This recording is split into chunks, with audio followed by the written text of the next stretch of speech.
How do you stop yourself thinking about work whilst you're trying to get to sleep?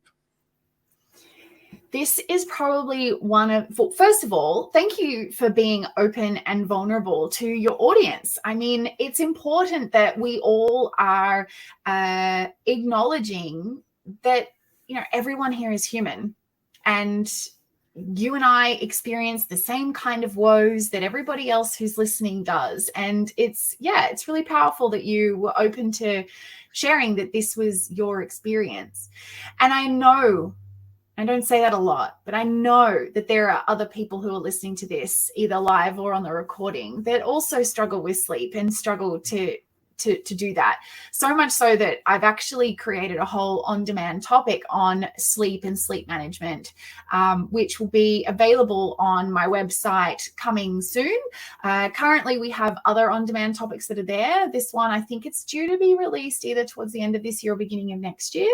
However, in the short term, we do have a couple of on-demand courses that I think might be valuable for people who are experiencing this. I'll just pop the link to that page in our website. And the two that I was thinking was the mindfulness on-demand topic, and then also the stress management on-demand topic. Because really, when we think about the brain, it really hasn't evolved as quickly as what our environment has. And so back in the Ugg days, when we had saber-toothed tigers trying to kill us at our cave, the part of our brain that kept us alive was the part that deals with our threat response. And so what it does is the moment that we perceive a threat, and it doesn't even have to be a real threat. It can just be something that we perceive it. And then here's another layer. It could be something that subconsciously is perceived as a threat, not even consciously perceived as a threat. So that's why stress is the same as having teeth in front of you. If I go back, when we perceive a threat, our brain releases a whole heap of chemicals, which I call mush.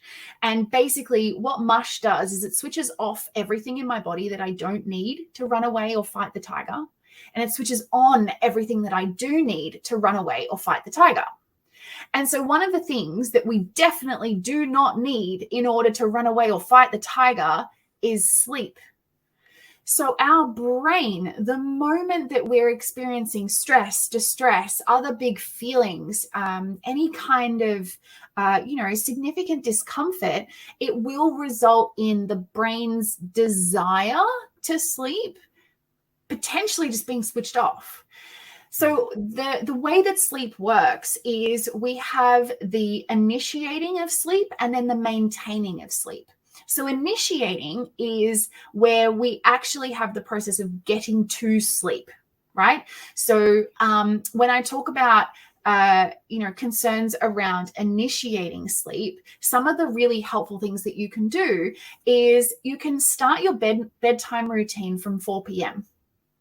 So if we think about back in preschool days or primary school days, for some people that might have been a really safe and welcoming environment. Other families and homes, it might have been an unsafe time. However, for the most part, there was probably a bit of a ritual that occurred. So let's just make the assumption that we've got a safe home environment, right? It's quite possible that as a child, you finished school at, say, 3 o'clock. You got home, had some afternoon tea at, say, 4 o'clock. You went out and played. Then you came back in, you did some homework. And then after homework, maybe you had a bath. And then you had your dinner. And then you brushed your teeth. And then you read a storybook. And then it was bedtime. Right? There was that real sort of flow-on effect that the brain knew when I go from this step to that step and then to the next step and then to the next step, I'm getting closer and closer to bedtime. Now, I know that there are probably going to be some parents who say, yeah, cool, but my kid fights sleep. And that is a very common thing as well. And that's a discussion for another day. However, what we want to be thinking about is how can we reparent ourselves around managing our sleep schedule from, say, 4 o'clock. So things that you can do is move away from stimulants, because if I had a whiteboard, I'd kind of draw it for you. But basically, when you're experiencing stimulants or sugar or, really processed foods, things like that, what happens is we have a spike in our blood sugar. So it goes up really quick. And then what happens when things go up really quick? They tend to come down really quick.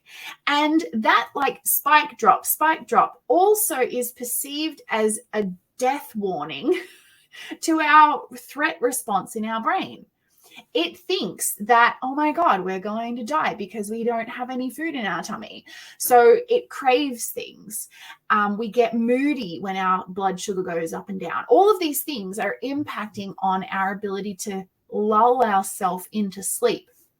So moving away from stimulants and things like that. Also making sure that we have enough water throughout the day. That's really important, because the more hydrated we are, the easier it is for our brain to just kind of chill out. It really just doesn't want to die. So if we feed ourselves well and we drink enough water and we're moving our body effectively, then we're managing the mush in our brain, and we're also, helping to kind of ease into sleep. And the mush I was reading, it actually is kind of mush, right? Because during sleep, that's when your body takes bad toxins out of the brain and then feeds them back down into the liver and the rest of the body to filter them out, right? Like, so if you're not getting that sleep, you don't get to do that, and then things just get worse and worse. And I think I mentioned when we were chatting before of I'm probably drunk right now after having two bad nights worth of sleep, because it's almost the same effect. Yes.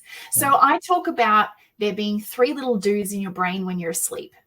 And here's the crazy part, is our brain is most active when we sleep. Our brain is basically doing nothing when we're awake. Yeah. And it's mostly active when we're sleeping. So the 3 dudes that I talk about is, first of all, you've got the receptionist. And so the receptionist is sitting inside your head, looking out through all of your senses and receiving all of the information.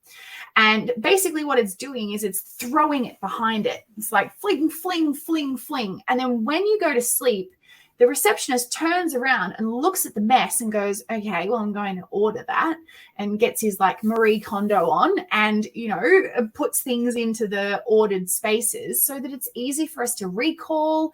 It's easier for us to, have our long-term memory and short-term memory managed and all of those things. So that's the receptionist's job. The second person in our head, I call like the coach. And basically the coach's job is to practice everything that we learned or did new or experienced new in that day.